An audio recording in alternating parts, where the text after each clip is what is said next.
श्रीमद् भगवद गीता। श्रीमद् भगवद गीता अध्याय नंबर 13 और 13वें अध्याय में आज श्लोक नंबर है 29। बराबर।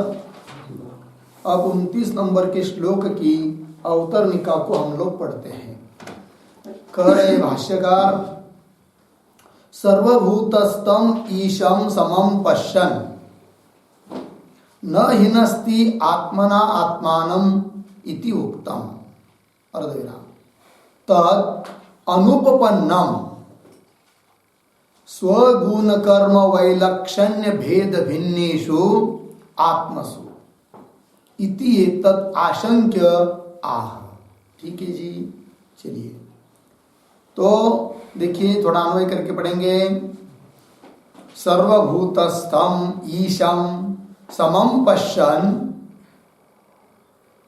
उसके बाद 2 शब्द छोड़कर आत्मना आत्मानम, पीछे न हिनस्ति, आत्मना आत्मानम न हिनस्ति इति उक्तम। इति उक्तम अर्धविराम हुआ। आगे स्वगुण कर्म वैलक्षण्य भेद भिन्नेषु आत्मसु तद अनुपपन्नम, तद अनुपपन्नम इति एतत् आशंक्य आह। ठीक है, देखिए भाई, कहा था पीछे कि सर्वभूतस्थम ईशम, सभी भूतों में, प्राणी मात्रों में, जड़ चेतन में, सब जगह ओतप्रोत स्थित ऐसा है कौन? परमेश्वर, परमात्मा। तो सर्वभूतस्थम ईशम, और ऐसे उस ईश्वर को समम पश्यन, समान रूप से जो देखता है, वह आत्मना आत्मानम न हिनस्ति, अपने द्वारा अपने आत्मा की वो हिंसा करता नहीं। ये कहाँ पर? अभी पीछे के श्लोक में 28वें श्लोक में, लेकिन इति उक्तम ये कहा। लेकिन पूर्व पक्षी शंका कर रहा है कि ये ठीक नहीं है भगवान का कहना। क्यों ठीक नहीं है? तो उसको बता रहे हैं कि जो आत्मा अर्थात जीव है, वो हर एक जीव भिन्न भिन्न है, और भिन्न भिन्न होने के कारण उन सब में एक ही आत्मा रूप ईश्वर है, ये मानना ठीक नहीं है। क्योंकि हर एक जीव कैसा है? भिन्न भिन्न। क्यों हर एक जीव भिन्न भिन्न है? उसके लिए उसको कह रहा है वो स्वगुण कर्म वैलक्षण्य भेद भिन्नेषु आत्मसु, अपने अपने गुण, अपना अपना कर्म इत्यादि की जो विलक्षणता है, उससे भिन्न ऐसे जो आत्माओं में, जीवों में एक रूप से उस ईश्वर को देखना ये ठीक नहीं है। क्योंकि हर एक आत्मा, हर एक जीव भिन्न भिन्न है। क्यों? गुण से और कर्म से। ऐसे भिन्न भिन्न जो जीव है, उन सब में एक आत्मा, एक ईश्वर कैसा रह सकता है? कैसा दर्शन करेगा? नहीं कर सकता है। अर्थात भगवान ने जो पीछे के श्लोक में कहा वो उचित नहीं है। कौन कर रहा है? ऐसी यदि किसी को आशंका आती है तो उस शंका का उत्तर करने के लिए ही श्लोक आ रहा है। कौन सा? 29 नंबर का। ठीक है जी। तो यहां पर जो पद आया है स्वगुण कर्म वैलक्षण्य भेद भिन्नेषु आत्मसु, इसके ऊपर लिखेंगे एक छोटी सी टिप्पणी। स्वेषाम आत्मनाम गुणाः, स्वेषाम आत्मनाम गुणाः सत्वादयः, सत्वादयः तत्प्रयुक्ताः अन्ये च ज्ञानादयः, तत्प्रयुक्ताः अन्ये च ज्ञानादयः। पूर्णविराम। कर्माणि अदृष्टाख्यानि, कर्माणि अदृष्टाख्यानि, पूर्णविराम, तेषां वैलक्षण्यम, तेषां वैलक्षण्यम वैषम्यम, वैषम्यम तत्प्रयुक्तः यः भेदः, तत्प्रयुक्तः यः भेदः तेन भिन्नेषु आत्मसु, तेन भिन्नेषु आत्मसु पूर्णविराम आत्मानः भिन्नाः, आत्मानः भिन्नाः परस्पर भिन्न गुण कर्माश्रयत्वात्, परस्पर भिन्न गुण कर्माश्रयत्वात् घटादिवत्, घटादिवत् इति प्रयोगः पूर्णविराम एवं एवं भिन्नेषु आत्मसु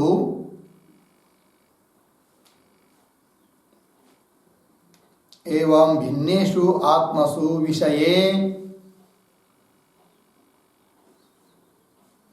एकेश्वरात्म दर्शनम, एकेश्वरात्म दर्शनम पूर्वोक्तम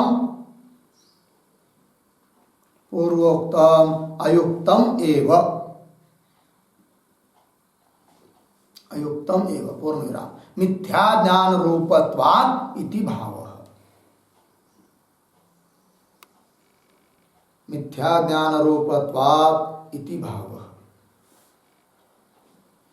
ठीक अर्थ देखिए भाई, स्वेषाम आत्मनाम गुणाः सत्वादय, अपने अपने आत्मा के जो गुण सत्वाधिक, कोई जीव सत्वगुणी है, कोई रजोगुणी है, तमोगुणी है, अलग अलग दिखाई देता है।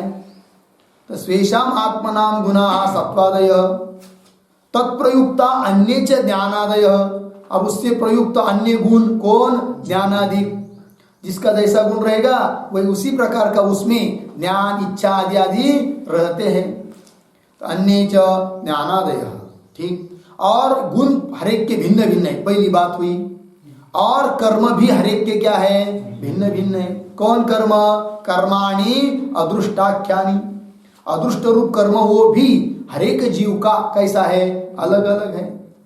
तो तेषाम वैलक्षण्यम, वैलक्षण्यम नाम वैषम्यम, विषमता, विषमता है कि नहीं?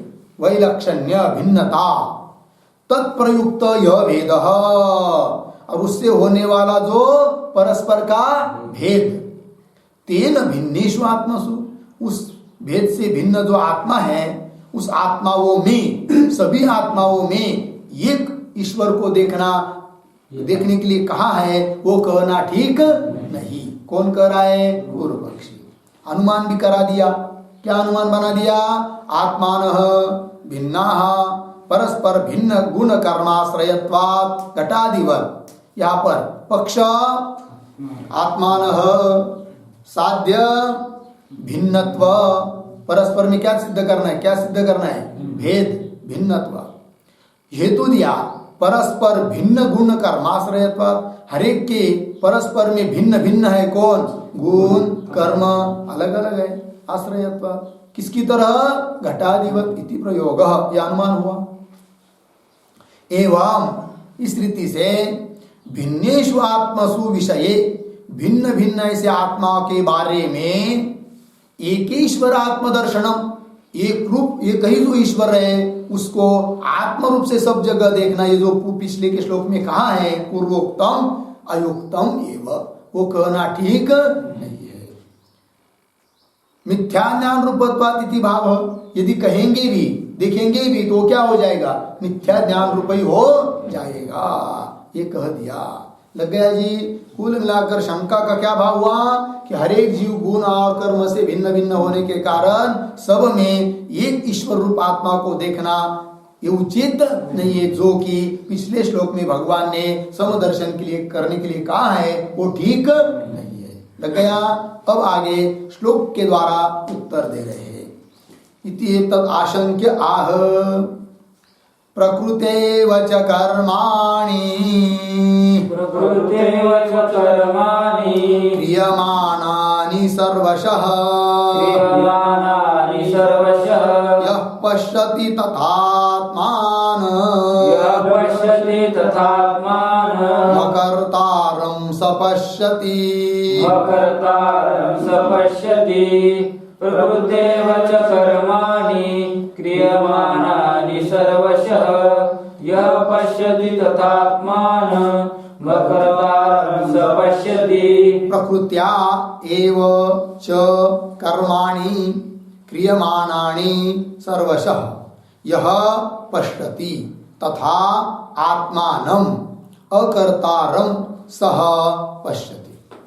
अन्वय देखिए भाई, यह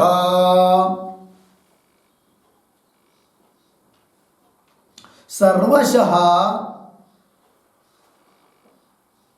कर्माणि प्रकृत्या एव च क्रियमाणानि प्रकृत्या एव च क्रियमाणानि अर्धविराम तथा आत्मानं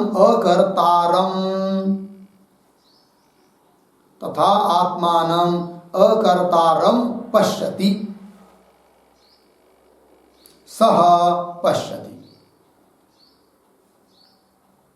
ठीक अर्थ देखिए भाई, यह जो कोई व्यक्ति क्या भाई सर्वशः कर्माणि सभी प्रकार के जितने भी कर्म हैं, कायिक वाचिक मानसिक आदि करके जितने भी सब कर्म है, वे सब कर्म प्रकृत्या एव च क्रियमाणानि प्रकृति के द्वारा ही किए जाते हैं, इस प्रकार से जो देखता है। और तथा आत्मानम अकर्तारम, और आत्मा को कैसा देखता है जी? अकर्ता रूप से देखता है। पश्यति स पश्यति, वही सचमुच में देखता है। ठीक है जी। तो दो बात देखनी है, क्या जितने भी कर्म दिखाई दे रहे हैं वो सब प्रकृति के द्वारा ही किए जाते हैं, आत्मा के द्वारा नहीं। और ये सब प्रकृति करा रही है, कर रही है, तो भी आत्मा कैसा है? अकर्ता है। इस रूप से जो देखता है वही सचमुच में देखता है, ये कह दिया। तो चलिए अभी भाष्य में, प्रकृति ही भगवतः माया त्रिगुणात्मिका मायां तु प्रकृतिं विद्यात् इति मंत्र वर्णात्। ठीक है जी। तया प्रकृत्या एव च न अन्येन मदादि कार्य करणाकार परिणतया कर्माणि वाङ् मन कायारभ्यानि क्रियमाणानि निवर्त्यमानानि सर्वशः सर्व प्रकारैः यह पश्यति उपलभते। तो देखिए भाई, श्लोक के पूर्वार्ध का व्याख्यान हुआ, तो तथा आगे करके उत्तरार्ध कहेंगे। तो पहले पूर्वार्ध समझ लेते हैं, पहले उसका थोड़ा सा अन्वय करेंगे। तो देखिए, मायाम तो प्रकृतिम विद्यात्, मिला? मायाम तो प्रकृतिम विद्यात् इति मंत्र वर्णात्, फिर पीछे आएंगे, भगवतः त्रिगुणात्मिका माया प्रकृति, भगवतः त्रिगुणात्मिका माया प्रकृति। अर्धविराम। आगे, महदादि कार्य करणाकार परिणतया, उसके पीछे तया प्रकृत्या एव च न अन्येन, तया प्रकृत्या एव च न अन्येन। आगे, सर्वशः सर्व प्रकारैः,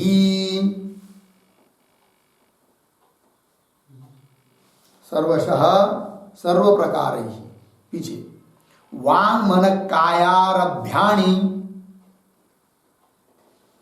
क्रियमाणानि निवर्त्यमानानि, पीछे कर्माणि। आगे, यह पश्यति उपलभते।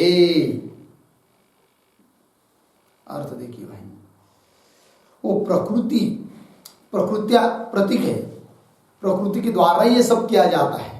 लेकिन प्रकृति क्या चीज है भाई?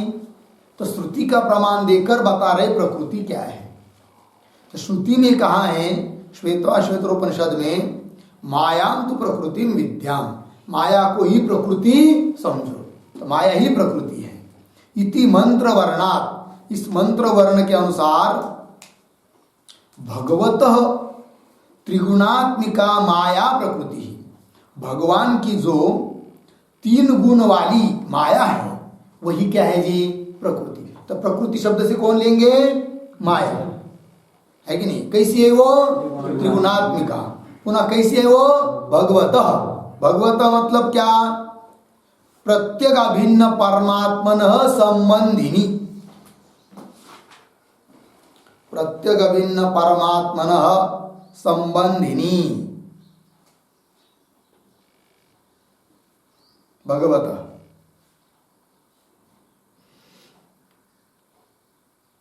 प्रत्येक अभिन्न रूप जो परमात्मा है उस परमात्मा के वो संबंधी है।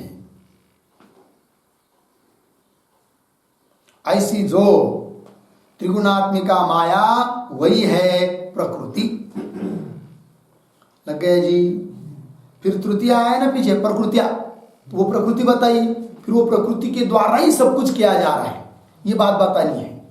लेकिन वो प्रकृति सीधी डायरेक्ट करती है क्या? नहीं, पहले उसका परिणाम होता है, वो किसी न किसी आकार में परिणत होती है, तब जाकर वो करती है। तो किस रूप में परिणत होकर वो प्रकृति सब कर्म क्रिया आदि कर रही है? तो कह रहे बीच में, महदादि कार्य करणाकार परिणतया तया प्रकृत्या एव।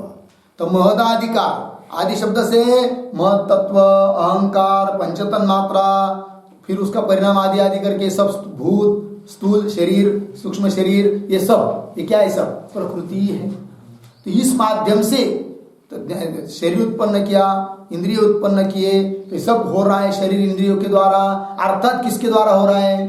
प्रकृति के द्वारा हो रहा है, क्योंकि ये सब परिणाम किसका है? प्रकृति का है। तो वही लिखा है, महदादि कार्य करणाकार परिणतया, परिणाम को प्राप्त हुई, महदादि रूप से परिणाम को प्राप्त हुई ऐसी जो प्रकृति, तया प्रकृत्या एव च, उस प्रकृति के ही द्वारा सब कुछ कर्म किया जा रहा है। न च अन्येन, अन्येन न च अन्येन मतलब क्या? न आत्मना इत्यर्थः, न आत्मना इत्यर्थः।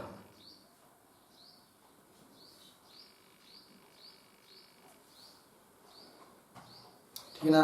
कारण प्रकृत्या एव लिख दिया, एव का अर्थ ही हुआ न अन्येन, न अन्येन नाम न आत्मना, आत्मा के द्वारा कुछ नहीं होता है। क्यों भाई? अन्येन शब्द से आत्मा ही लिया और दूसरा कुछ क्यों नहीं लिया? तो उसके लिए कारण है क्या? प्रकृत्यात्मभ्याम अन्यस्य अभावात, वहीं पर लिख सकते हैं, न आत्मना इत्यर्थ, उसके बाद पूर्ण विराम करके क्या? प्रकृत्यात्मभ्याम अन्यस्य अभावात, प्रकृति और आत्मा इन दोनों को छोड़कर और कुछ है नहीं है, जो कुछ है दो ही है। फिर यहाँ पर प्रकृत्या, ये वो प्रकृति के ही द्वारा किया जाता है, न अन्य न अन्य न, फिर न अन्य शब्द से कौन आएगा? आत्मा, क्योंकि दो के अलावा और कोई है नहीं है। इसका मतलब आत्मा के द्वारा ये सब कुछ कर्मादि नहीं किया जाते हैं, कौन करता है? प्रकृति ही कराती है। लग गया? पंक्ति देखिए, तया प्रकृत्या एव च न अन्य न, अन्य के द्वारा नहीं। आगे आगे क्या है?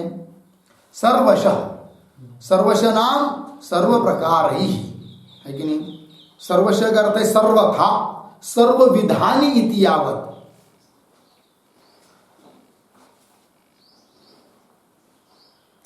सर्वशः सर्वथा सर्व विधानी इति यावत्।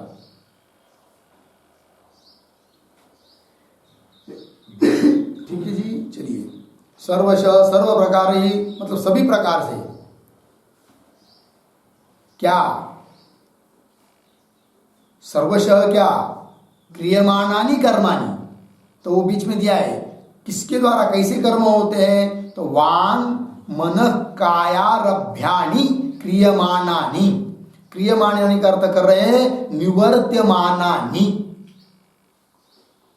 किया जाने वाले संपादन होने वाले निर्वर्त्यमानानि, किसके द्वारा, वांग मन कायारभ्यानि, वांग मतलब वाणी, मन और शरीर, इनके द्वारा किया जाने वाले सभी कर्म क्रिया ये लेना है, तो वो किससे, क्रियमाणानि निर्वर्त्यमानानि, ठीक है जी, कर्माणि, कर्माणि का विशेषण है वो कौन, वांग मन कायारभ्यानि क्रियमाणानि कर्माणि, वाणी मन और शरीर इनके द्वारा किया जाने वाले सभी कर्म, ठीक है जी, कर्माणि, क्या आगे, यह पश्यति, ऐसा देखता है, यह पश्यति, पश्यति का अर्थ कर दिया उपलब्धते, उपलब्धते नाम जानाति, जानता है, क्या जानता है कि सभी प्रकार के कर्म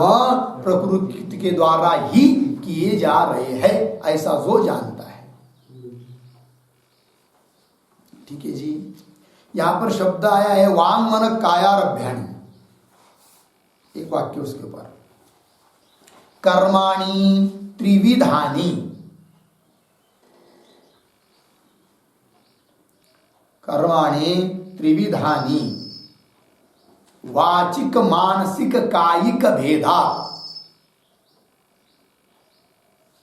वाचिक मानसिक कायिक भेदा इत्यभिप्रेत्य आह वांग मन इत्यादि, पूर्ण विराम,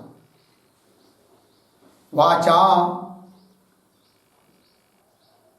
मनसा कायेन, वाचा मनसा कायेन च आरब्धुं शक्यानि, आरब्धुं शक्यानि योग्यानि वा, योग्यानि वा वाङ्मन कायारभ्यानि, वाङ्मन कायारभ्यानि भाषण मनन गमनादीनि कर्माणि,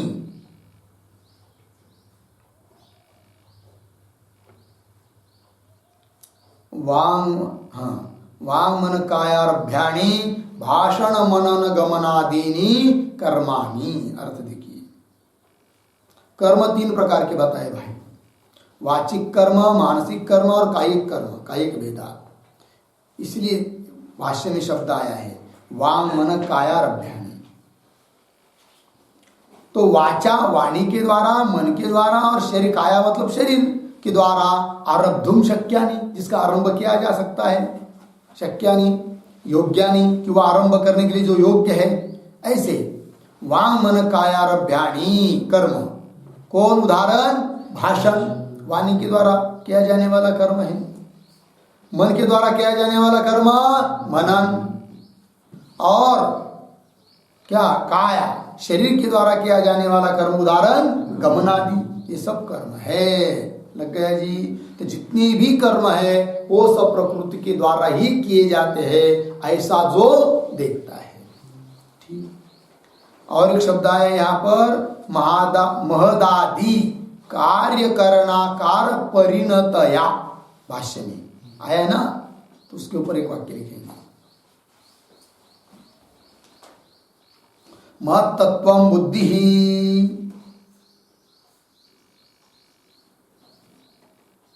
महत्तत्वं बुद्धि, पूर्ण आदिपदात् मन इंद्रिय देह ग्रहणम, मन इंद्रिय देह ग्रहणम, पूर्ण विराम, महदादीनि च, महदादीनि च कार्यकरणानि, कार्यकरणानि च महदादि कार्यकरणानि महदादि कार्यकरणानि तेषाम् आकारः स्वरूपम् तेन परिणतया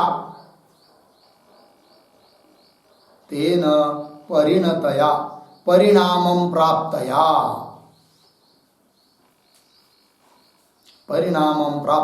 पूर्णविराम कार्यकरण संघातात्मिकया इति यावत् कार्यकरण संघातात्मिकया इति यावत् पूर्णविराम स्थूल सूक्ष्म शरीर द्वय रूप प्रकृत्या स्थूल सूक्ष्म शरीर द्वय रूप प्रकृत्या इति भावः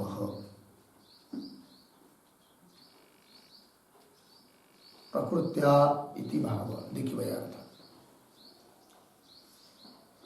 मत तत्व नाम बुद्धि आदि शब्द से मन इंद्रिय देह इन सबका ग्रहण है। तो महदादिनी च कार्यकरणानि च महदादि कार्यकरणानि महतत्व इत्यादि जितने भी कार्यकरण है वो महदादि कार्यकरणानि तेषाम आकार स्वरूपम उनका जो आकार है स्वरूप है तेन रूपेण परिणतया उस रूप से वो परिणाम को प्राप्त हुई है। कौन? प्रकृति। परिणामम प्राप्तया कार्यकरण संघातात्मिकया इति यावत् कार्यकरण के संघात रूप से वो क्या हुई है? परिणत हुई है। अर्थात स्थूल सूक्ष्म शरीर द्वय रूप प्रकृत्या इति भाव स्थूल सूक्ष्म जो शरीर द्वय है उन रूप से ही वो परिणाम को प्राप्त हुई है। कौन? प्रकृति। और स्थूल शरीर के द्वारा सूक्ष्म शरीर के द्वारा जो भी कर्म किया जा रहा है फिर वो कौन कर रहा है? प्रकृति ही कर रही है, आत्मा कुछ करता नहीं है। इस प्रकार चलिए आगे। तो एक बात ये हुई। अब आगे देखिए भाष्य में तथा आत्मानम ये प्रतीक है, उसका अर्थ कर रहे क्षेत्रज्ञम। आत्मा अर्थात क्षेत्रज्ञम अकर्तारम है कि नहीं? सर्वोपाधि विवर्जिता ठीक है ना? पश्यति सह परमार्थदर्शी इति अभिप्राय। ठीक है जी, अर्थ देखिए भाई। तो एक बात तो बताइए कि सब कर्म किया जा रहे हैं वो सब प्रकृति के द्वारा किए जा रहे हैं, इस प्रकार से जो देख रहा है एक बात। और आत्मा को कैसा देख रहा है जी? तो आत्मानम क्षेत्रज्ञम क्षेत्रज्ञ रूप आत्मा को अकर्ता रूप से देख रहा है। बोलेंगे वो अकर्ता क्यों है? तो हेतु दिया सर्वोपाधि विवर्जितम, सभी उपाधियों से वो रहित है, इसलिए वो क्या है? अकर्ता है। ठीक है ना जी? क्योंकि मन वाणी इत्यादि उपाधि यदि रहेगी तो इत्यादि उपाधियों से युक्त होकर ही मनन इत्यादि ये सब होते हैं। ठीक है ना जी? और आत्मा के लिए तो कोई उपाधि है ही नहीं है, तो उपाधि रहित वो आत्मा है, इसीलिए वो क्या है? अकर्ता है। ठीक है जी? अकर्तारम एक वाक्य रखिए। कुतः अकर्तृत्वम?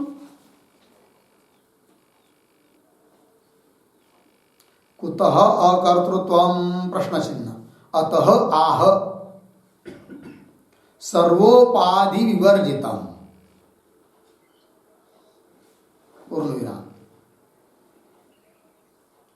मनोवागादि उपाधि प्रयुक्तत्वात्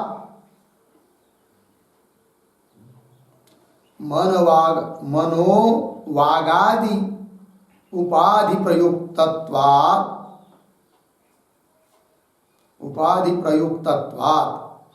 मननादि कर्तृत्वस्य इति भावः। मननादि कर्तृत्वस्य इति भावः। ठीक है, अर्थ देखिए।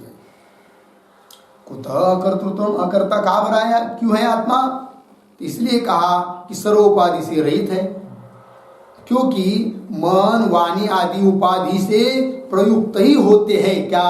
मनन आदि, मनन गमन आदि जितना भी हो रहा है वो सब क्या हो रहा है? उपाधि के प्रयुक्त, उपाधि से ही हो रहा है। और आत्मा में तो कोई उपाधि है ही नहीं है, इसलिए आत्मा कैसा हुआ? अकर्ता।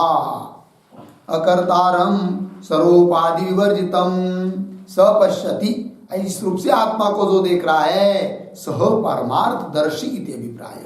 वही क्या है? ये परमार्थदर्शी है।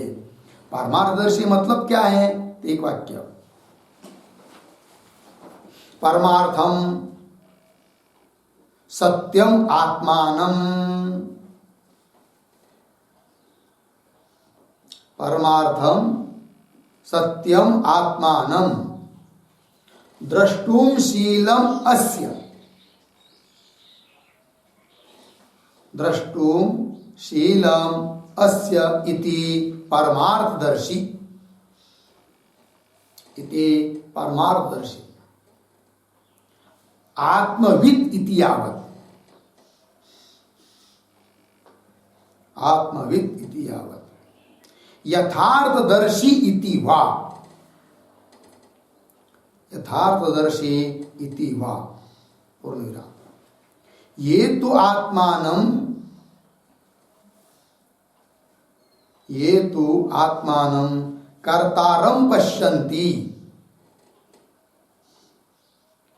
आत्मानं कर्तारं पश्यन्ति, ते तु विपरीतदर्शिनः एव,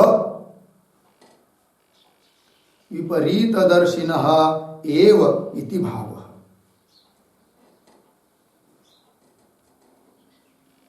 ठीक, देखिए अर्थ।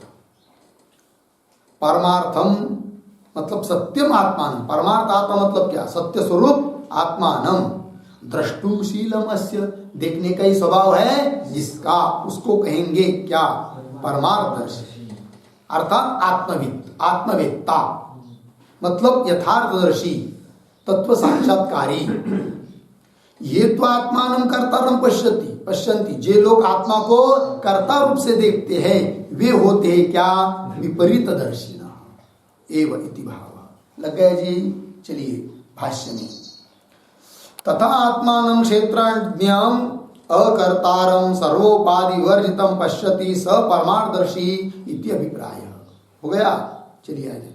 निर्गुणस्य अकर्तुः निर्विशेषस्य आकाशस्य इव भेदे प्रमाण अनुपपत्ति ही इत्यर्थः।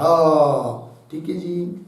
उस आत्मा का भेद करने में कोई प्रमाण नहीं है। क्यों? कि भेद जिससे किया जाता है उस प्रकार का कोई भी धर्म आत्मा में नहीं है।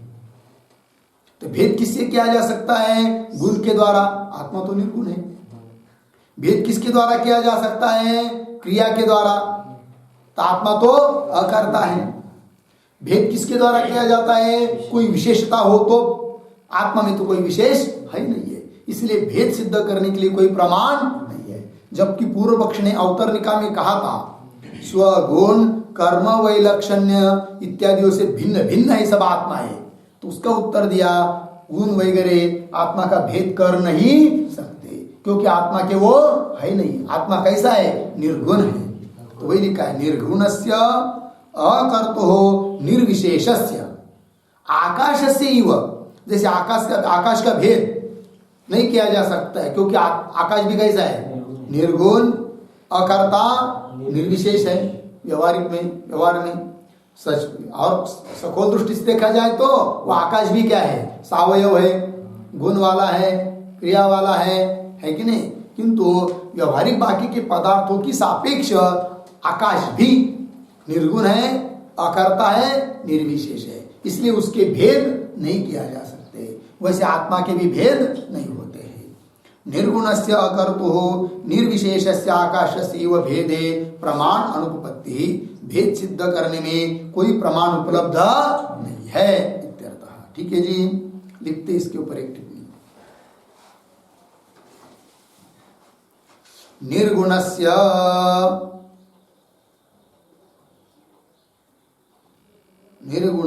बराबर सत्वादि गुण रहितस्य, सत्वादि गुण रहितस्य पूर्ण विराम अतः एव अस्य गुण प्रयुक्तः भेदः गुण प्रयुक्तः भेदः न संभवति इति भावः पूर्ण विराम अकर्तुः इति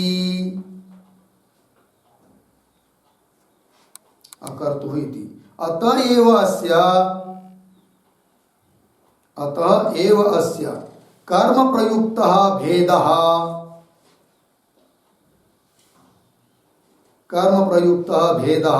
न संभवति इति भावः पूर्ण विराम निर्विशेषस्य इति अतः एव अस्य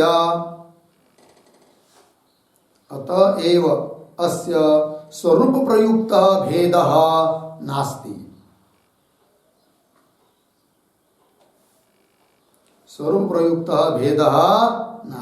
पूर्ण विराम एवं विधस्य आत्मनः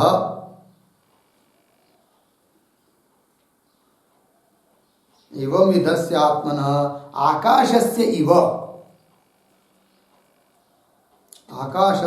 इव भेदे प्रमाण अनुपपत्तेः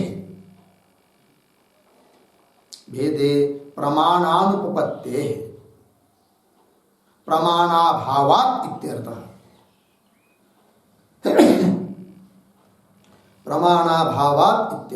पूर्ण विराम तस्मात् नास्ति स्वगुण कर्म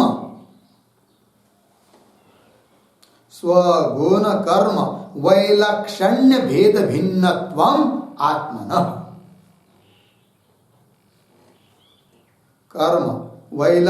भेद भिन्नत्वम् आत्मनः अर्धविराम प्राकृत गुणादीनाम आत्मसंबंधित्वाभावात् पूर्ण विराम अतः न तेन आत्मभेदः इत्यर्थः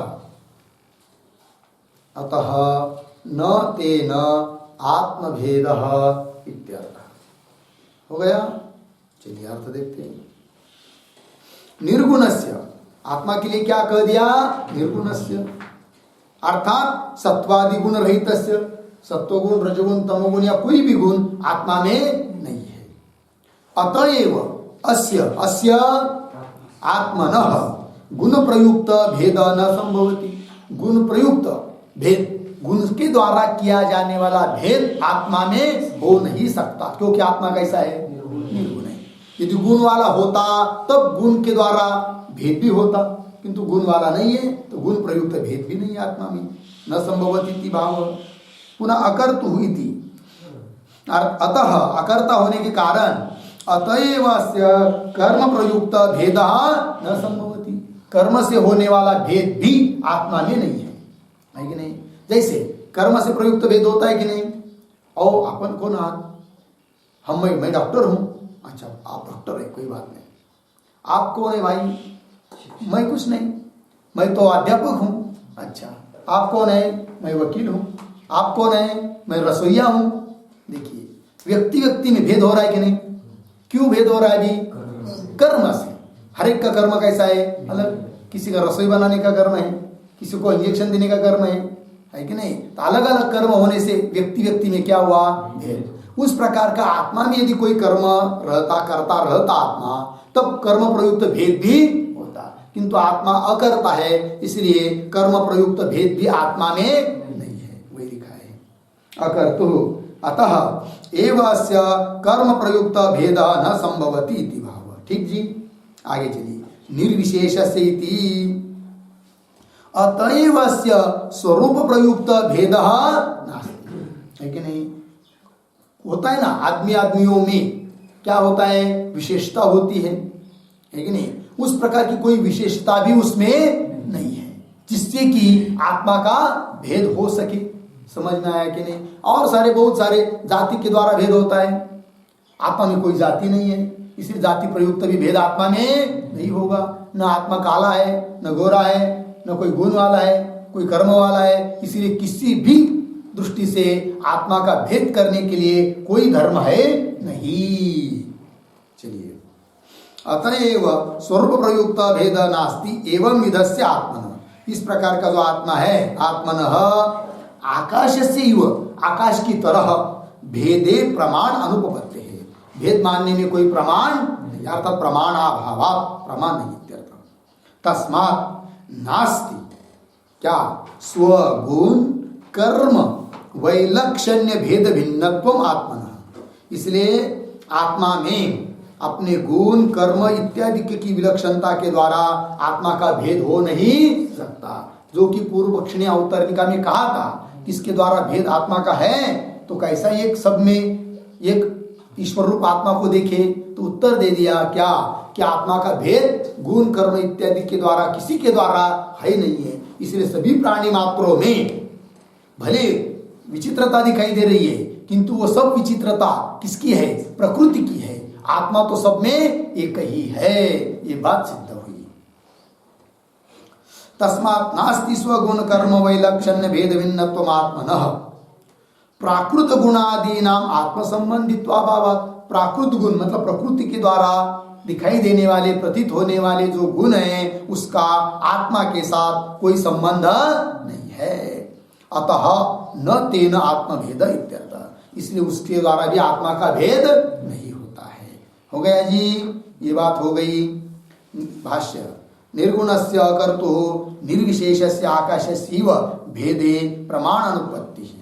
भेद में प्रमाण का अभाव है, ये बात हो गई। ठीक है जी, चलिए आगे। ये हुआ श्लोक नंबर 29। अब आगे चलते हैं श्लोक नंबर 30 की अवतरणिका को देखते हैं। पुनरपि तदेव सम्यक दर्शनम शब्दांतरेण प्रपंचयति। ठीक है, अब वही सम्यक दर्शन को, यथार्थ ज्ञान को अन्य अन्य शब्दों के द्वारा उसका विस्तार कर रहे भगवान। ठीक है जी, चलिए। यदा भूत पृथक भाव, यदा भूत पृथक भाव मेकस्थमनुपश्यति, मेकस्थमनुपश्यति तत एव च विस्तारम्, तत एव च विस्तारम् ब्रह्म संपद्यते तदा, ब्रह्म संपद्यते तदा। यदा भूत पृथक भाव मेघस्तमनुपश्यति तत एव च विस्तारम् ब्रह्म संपद्यते तदा। यदा भूत पृथक भावम् एकस्थम अनुपश्यति ततः एव च विस्तारम् ब्रह्म संपद्यते तदा। देखिए भाई, अर्थ अन्वय, पहली पंक्ति सरल है। यदा भूत पृथक भावम् एकस्थम अनुपश्यति, नीचे च ततः एव विस्तारम्, च ततः एव विस्तारम् तदा ब्रह्म संपद्यते, तदा ब्रह्म संपद्यते। अर्थ देखिए, यदा जब भूत पृथक भावम मतलब भूतों का, प्राणियों का जो अलग अलग पना है, पृथक भाव है, उनको एकस्थम अनुपश्यति, एक आत्मा में ही जो देखता है। क्या अलग अलग भूत तो दिखाई दे रहे हैं, लेकिन सबका अधिष्ठान कौन है? एक आत्मा। उस एक आत्मा के ऊपर ये सब क्या है? अध्यस्त है। इस प्रकार से जो देखता है, भूत पृथक भावम एकस्थम अनुपश्यति, च और तत एव विस्तारम, और उस आत्मा से इन सबका क्या है जी? विस्तार है। ऐसा जब देखता है तदा ब्रह्म संपद्यते, तब उस समय वो ब्रह्म को प्राप्त होता है। ठीक है जी, ये बात कह दी। चलिए भाष्य में देखते हैं। यदा, यदा का अर्थ कर रहे यस्मिन काले, भूत पृथक भावम मतलब भूतानाम पृथक भावम, पृथक्त्वम, भूतों का पृथक भाव, पृथक अलग अलग पना, एकस्तम मतलब एकस्मिन आत्मनि स्थितम, एकस्तम अनुपश्यति, अनुपश्यति शास्त्राचार्योपदेशतः मत्वा आत्म प्रत्यक्षत्वेन पश्यति। तब कैसे, कैसा देखता है, आत्मा एव इदम सर्वम इति। देखिए भाई अर्थ देखते हैं। तो यदा पश्यति है ना, क्रियापद आया पश्यति, तो पश्यति का कर्ता कौन होगा, विद्वान इति शेषः, कोई विद्वान ज्ञानी महात्मा।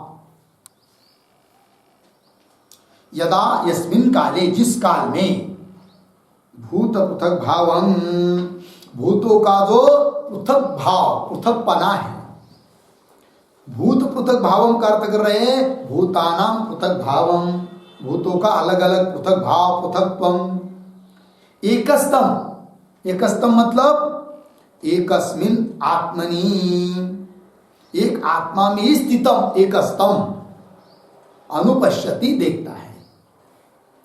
अनुपश्यति मतलब अनुसृत्य पश्यति, अनुपश्यति, अनुसृत्य पश्यति, अनुपश्यति, अनुसरण करके देखता है, अनुसृत्य पश्यति अनुपश्यति।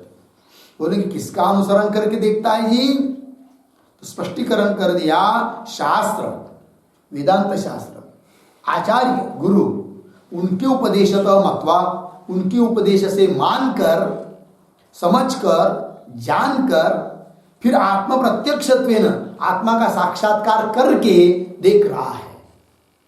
कैसा साक्षात्कार, कैसा प्रत्यक्ष, आत्मा एव इदम सर्वम, ये सब कुछ क्या है जी, आत्मा ही है। इस प्रकार श्रुति के अनुसार अपने आत्मस्वरूप को प्रत्यक्ष रूप से जो देखता है वही क्या जी, ब्रह्म संपद्यते, उस समय वो ब्रह्म को प्राप्त होता है। ये बात हुई। तो यहां पर एकस्तम पद आया, एकस्तम अनुपश्यति, एकस्तम, तो उस पर लिखते एक वाक्य, भूत पृथक्त्वम,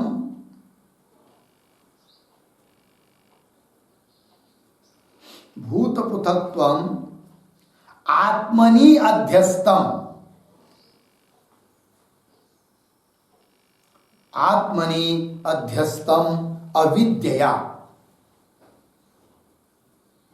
इति एकस्थम इति उच्यते, इति एकस्थम इति उच्यते। सर्वेषां भूतानां, सर्वेषां भूतानां आत्मनि कल्पितत्वात्, आत्मनि कल्पितत्वात् तद्गतं पृथक्त्वं, तद्गतं पृथक्त्वं आत्मनि अध्यस्तम इति भावः, तद्गतं पृथक्त्वं आत्मनि अध्यस्तम इति भावः। ठीक है जी, चलिए भाई अर्थ, भूत पृथक्त्वम आत्मनि अध्यस्तम, भूतों का पृथकपना आत्मा में क्या है, अध्यस्त है, अविद्या के कारण। इति एकस्तम इति उच्यते, इसलिए एक में, एक आत्मा में ही ये सब भूत का अलग अलग पना है। सर्वेषां भूतानां आत्मनि कल्पितत्वात्, सभी भूत मात्र आत्मा में क्या है, कल्पित है। इसलिए तद्गतम पृथक्त्वम आत्मनि अध्यस्तम, इसलिए भूतों में भू विद्यमान जो पृथक्त्व है वो सब आत्मा में क्या है, अध्यस्त है। इसलिए सभी भूतों का पृथकपना जो एक आत्मा में ही देखता है। ठीक, एक बात हुई। और कहा था कि शास्त्र आचार्योपदेशतः मत्वा आत्म प्रत्यक्षत्वेन पश्यति, तो आत्म प्रत्यक्षत्वेन, इसके ऊपर एक वाक्य लिखेंगे, घटस्थम जलम इति,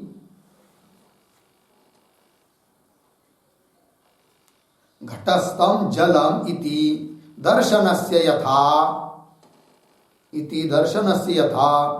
जलाधिकरण घट दर्शनायत्तम जलाधिकरण घट दर्शनायत्तत्वम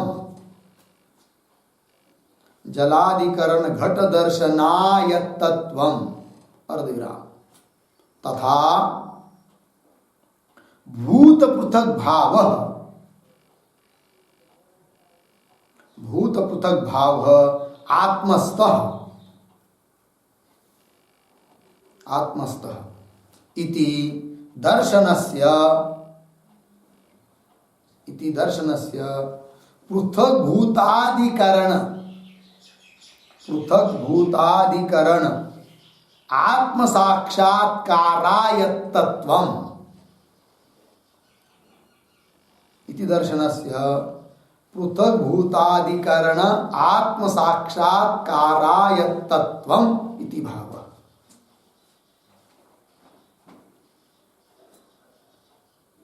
आत्म साक्षात्कारायत्तत्वम् इति भावः। अर्थ देखिए भाई, जैसे घटस्थम जलम, घट में जल है तो घटस्थम जलम इति दर्शन से यथा, वो दर्शन ये सब जल घट में स्थित है, इस बात का दर्शन तब होता है जब तब बोल सकते हैं जब जलाधिकरण घट का दर्शन रहेगा। जल का अधिकरण कौन है? घट। जब घट का ही दर्शन नहीं रहेगा तो घटस्थम जलम ये व्यवहार होगा क्या? नहीं। तो घटस्थम जलम ये ज्ञान होने के लिए जल का अधिकरण जो घट, उसका क्या चाहिए? प्रत्यक्ष चाहिए, तभी बोल सकते हैं क्या जी? घटस्थम जलम। घट का प्रत्यक्ष ही नहीं रहेगा, न जाने जल तो है किसमें स्थिति पता नहीं, तो नहीं बोल सकते घटस्थम जलम।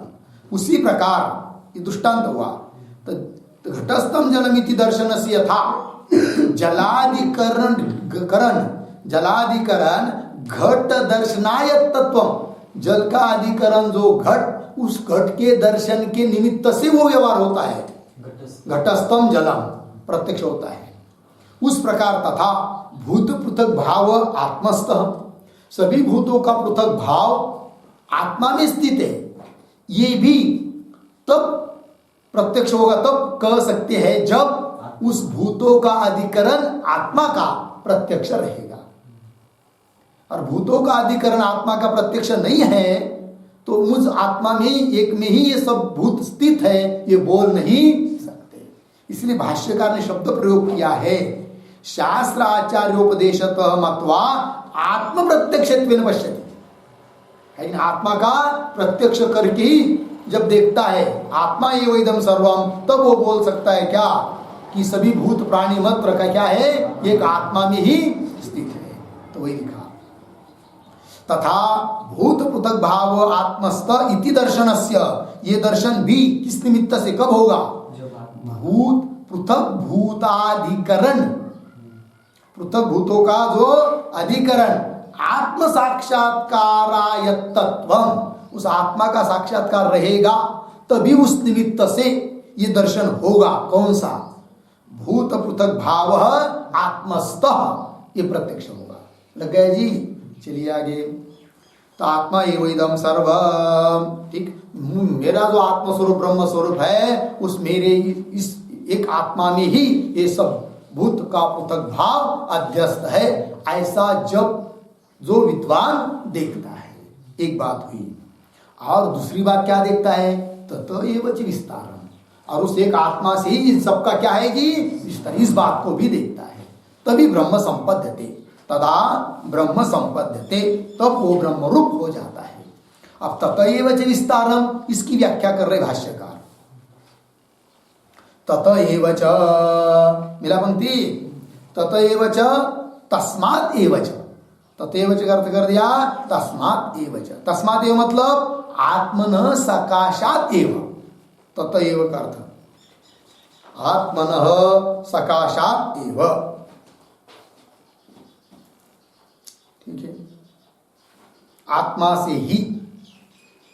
तत एव च, तस्मात् एव च मतलब आत्मनः सकाशात् एव च। विस्तारम, विस्तारम का अर्थ है उत्पत्तिम विकासम। उत्पत्ति किसकी? भूतानाम इति भाव, भूतों की उत्पत्ति और विकास, उनका अतिशय, अतिशयिता, ये सब किससे है? आत्मा से ही है, ऐसा जो देखता है उसके लिए श्रुति प्रमाण दे दिया कि सब आत्मा से ही होता है करके। आत्मतः प्राण है कि नहीं? आत्मतः मतलब आत्मन एव सर्वभूतोत्पत्तिम प्रति हेतुत्वे श्रुतिम आह, मतलब आत्मा से सब भूतों की उत्पत्ति होती है, इसके लिए प्रमाणभूत श्रुति दे रहे हैं। क्या श्रुति है जी? आत्मतः प्राण। यहां पर आत्मतः आत्मतः आत्मतः शब्द आया ना, पंचम्यास तसिल, तसी प्रत्यय, पंचमी अर्थ में तसी प्रत्यय होकर आत्मतः रूप बना है, उसका अर्थ है आत्मनः। पंचमी आत्मनः सकाशात, अर्थात आत्मा से ही उत्पन्न होता है। कौन? आत्मतः प्राण भवती इति शेष, आत्मा से प्राण होते हैं। आत्मतः आशा, आत्मा से आशा। आत्मतः स्मर, स्मर शब्द करते काम, आत्मा से काम। आत्मतः आकाश, आत्मा से आकाश होता है। आत्मतः तेज, आत्मा से तेज अग्नि। आत्मतः आप, आत्मा से जल। आत्मतः आविर्भाव तिरोभावो, आत्मा से ही क्या? आविर्भाव और तिरोभाव भी होते हैं। किसके? भूतों के। एक शब्द लिख सकते हो आप पर शेष। आत्मन आविर्भाव तिरोभाव मतलब जन्मनाशौ भूतानाम इति शेष,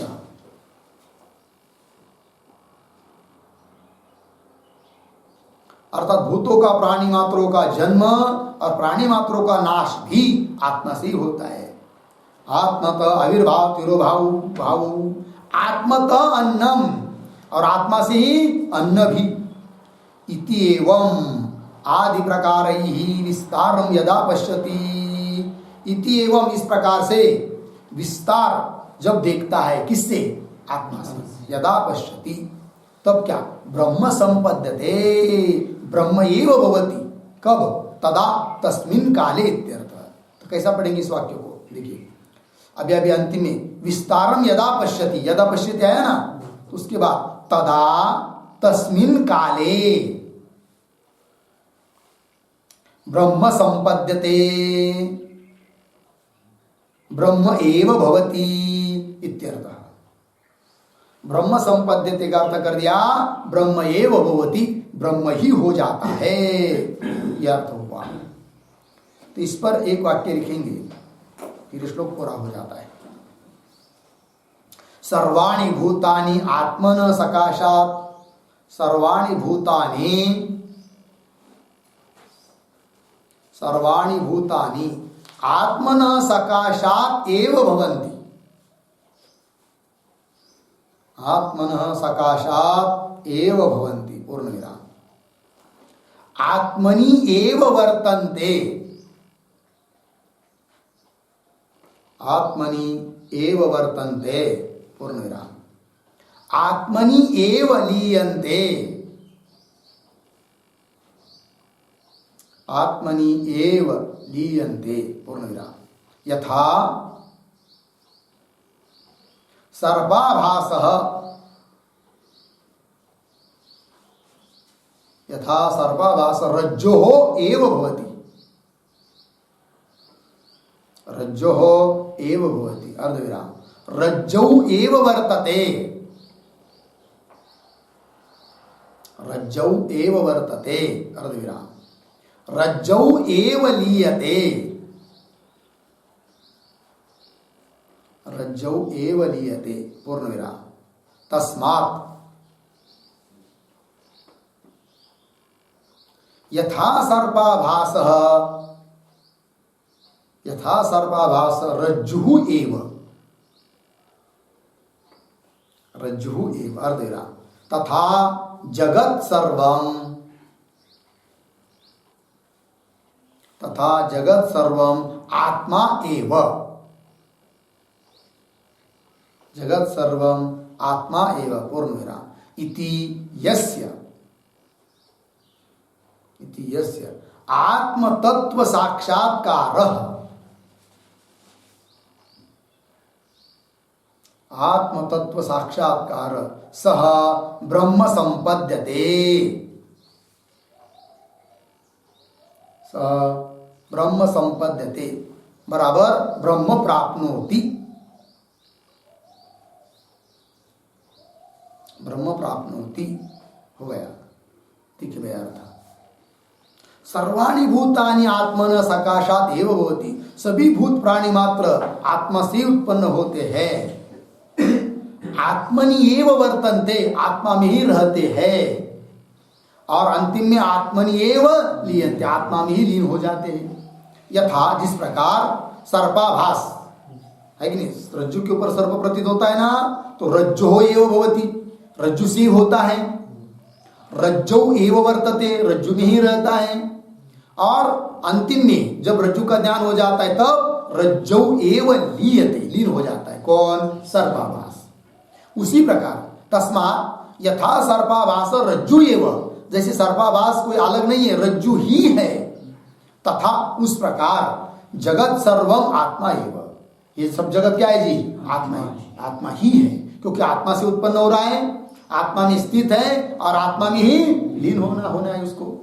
सर्वम आत्मा एव इति यस्य आत्म तत्व साक्षात्कार, इस प्रकार से आत्म तत्व का साक्षात्कार जिसको होता है, सह ब्रह्म संपद्यते, अर्थात ब्रह्म प्राप्त होती, वही ब्रह्म स्वरूप को प्राप्त हो जाता है। ये बात हो गई। बस आगे का विचार बाद में करेंगे। ओम पूर्णमदः पूर्णमिदं पूर्णात् पूर्णमुदच्यते पूर्णस्य पूर्णमादाय पूर्णमेवावशिष्यते। ओम शांति शांति।